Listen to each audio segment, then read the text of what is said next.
Welcome to this Clearly Sustainable interview series on sustainability. I'm your host, Victor Brannigan, and in this interview I talk about kindness with Catherine Dunn, a practicing psychotherapist with 25 years' experience. She explains why kindness is an essential element of a more sustainable future and a personal skill which we can develop and nurture in ourselves and in our communities. Catherine, if we look at kindness from the dictionary definition point of view, it's the quality of gentleness and consideration. Can you, professionally from your work, can you take us forward and say, what does that actually mean in practice? Well, I suppose first of all to acknowledge how big a topic kindness is. But if I look at the aspect of it that I see as having most effect on people individually and relationally, I think it has to do often with people having an experience or being able to feel a sense of compassion and empathy. And empathy being the capacity to step into someone else's shoes. If I listen to how something is for you, my capacity to really put myself in the situation from your perspective, not necessarily how I would be in that situation, but how you're experiencing or how you experienced something. That's empathy. And research shows that empathy is something we can learn and we can develop. It is a skill that can be fostered. And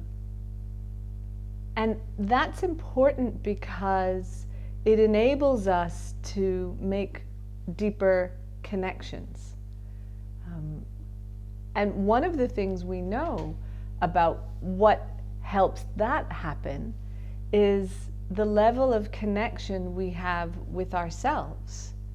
In embodied movement work, we talk about interoception, or neuroscience talks about interoception, our capacity to connect or to receive the feedback we are getting from our own body, heart, and mind, to register how we're experiencing something.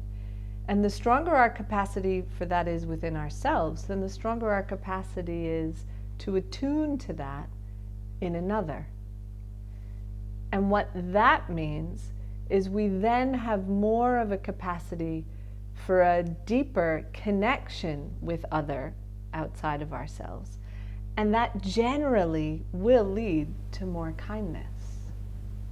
So it's self-perpetuating, it's absolutely reinforcing, absolutely. Self-reinforcing. Because as I can really listen and be with the feedback from my own experience, I deepen my connection with myself, and then I generally deepen connection with that is around me.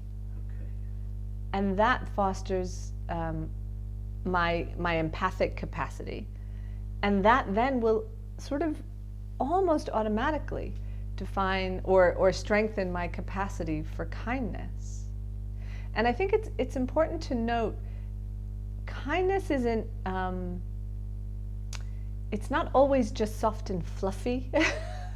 You know, we can smile at people. We have some very basic pieces that we often associate with kindness, but kindness also has the capacity for extraordinary depth, way beyond just being, nice. And the stronger and the deeper our ability to connect with ourselves, to have empathy and compassion for ourselves. Oh, I see how that must have been for you in that situation, whether talking to ourselves or talking to another. We're already strengthening our capacity for kindness. And in the absence of it, we're working out of fear and that, is that, okay, exactly. Say a little about that perhaps? I think one of the most important links we can make between, these kindness and its components of empathy and compassion are when people experience these qualities, they tend to feel safer. We tend to feel safer in an environment of kindness as opposed to an environment of aggression. Okay. Yeah. So in that environment of kindness, we are a lot more likely to stay in what we call our parasympathetic nervous system. Parasympathetic nervous system. Okay, have I got one of those? You do. Right, okay. And we have a parasympathetic and we have a sympathetic nervous system. Our sympathetic nervous system is associated with our fight, flight, or freeze response. This is our very primal response to feeling under threat. When this gets activated, we are no longer in our rational mind. We literally, our locus of control shifts to our older primal part of the brain, and we are operating out of our animal brain. We're more likely to be reactive, and we are focused on generally one driver, which is survival. So this is not just in the face of the lions coming to eat me, this is in just an unkind environment. This type of reversal to primal instincts happens. That's a really interesting question. It can be. What activates our fight, flight, freeze response is very subjective. It has to do with lots of things. Has to do with how calm or not our nervous system is in general. We think we can all identify with being a bit stressed out and things putting us over an edge more easily than another time, you know. Yes. It also has to do with our histories. What stories and experiences are we bringing? So what activates our fight, flight, freeze response is very subjective. It will, what I might be fine with and not panic or go into that response about may trigger someone else. But I think the thing worth knowing and worth mentioning here is that collectively we are often much more often in our fight, flight, freeze response than maybe we're aware of. So is kindness not just an individual quality, but also it can be a collective quality? Or the lack of it can be have a collective input. Is that what is it a quality that? Yeah, I think how I might term it is it can be more culturally present. I think we've all had the experience of going to places, either organizations or groups of people, maybe even families, where there's where we have a sense of an environment where the culture is kinder, where we feel safer, less likely to be under attack or judged, or and where we will be welcomed. So I definitely think there is a link, a very strong link, between our individual personal capacity for empathy and compassion with ourselves in our immediate relationships, and then how that impacts our collective culture or norms around kindness or the absence of it. Okay, and the absence of kindness then is a disconnection. Can create a disconnection. What Otto Scharmer talks around the disconnection from the environment, the disconnection socially, and the spiritual disconnection. So kindness, in a way, could be an underpinning quality for connection. Is that what you're saying? It certainly fosters connection. Fosters it, yeah. Absolutely. I mean, the other work we can point to is Joanna Macy's work, the work that reconnects. And there is in that work a very strong roots in the Buddhist tradition, and loving kindness is a huge tenet in that tradition. So I think it is very fair to say that kindness has its place in establishing, fostering connection, helping people to feel more safe, which enables people to relax more. And I certainly know it is easier for me to be kind when I am relaxed and okay in myself than it is when I am stretched or panicked it's a lot easier for me to lose sight or for kindness to fall down the list of priorities. Yeah, to be overwritten a little. Exactly. Yeah. Exactly. Yeah. Okay. And so, therefore, from a collective, from almost a societal point of view, and for working towards a sustainable society, creating the, if you like, the environment or the settings to allow kindness to foster, you would say, is important. Absolutely. I mean, it's important, I think, for a lot of reasons, but at its very base, we cannot really move into conscious, informed choice unless we are relaxed enough to do so. And kindness has a lot to do with us being able to relax, to feel safe, to feel more connected. If I encounter an absence of kindness, generally I will pull back, become more guarded in order to protect myself, because I'm not sure will I meet aggression, for example. And so that narrows my focus.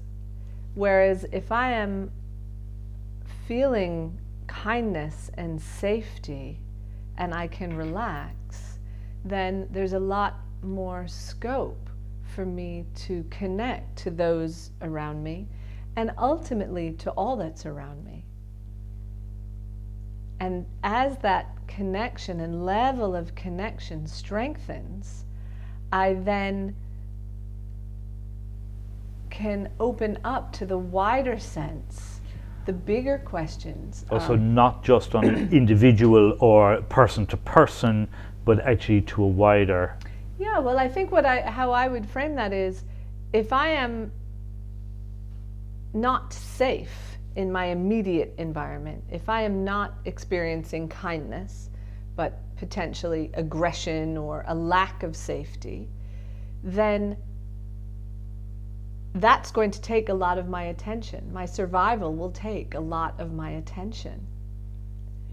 And as I relax in an environment more based in kindness, compassion, gentleness, safety, I have the room to even notice and connect to much more that can resource me. For instance, where have I come from?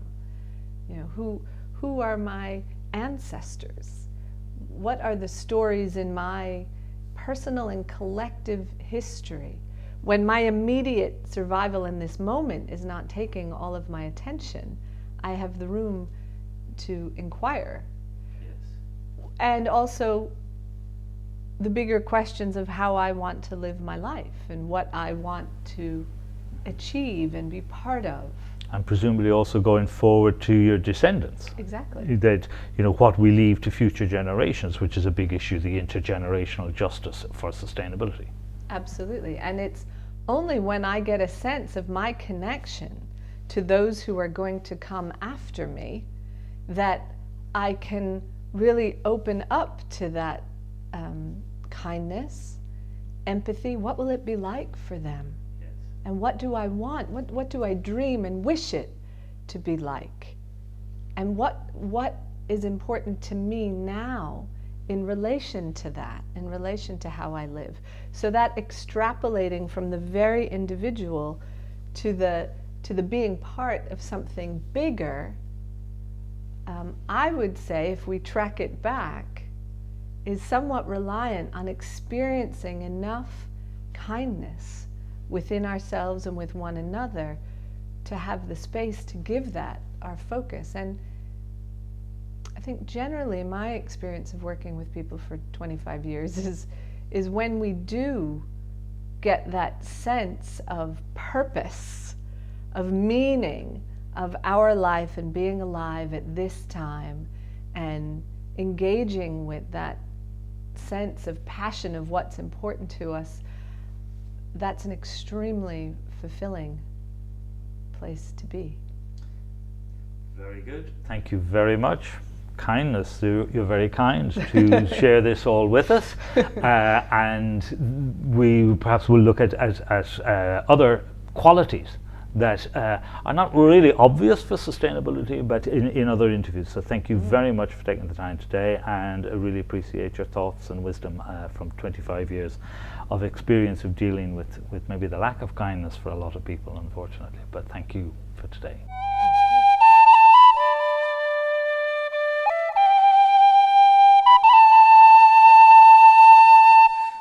Thank you for watching this video, and I hope you found it helpful and informative. This exploration of kindness is the first in a series in which we will explore a range of topics and their relationship to sustainability. For more interviews and podcasts, please go to clearlysustainable.com.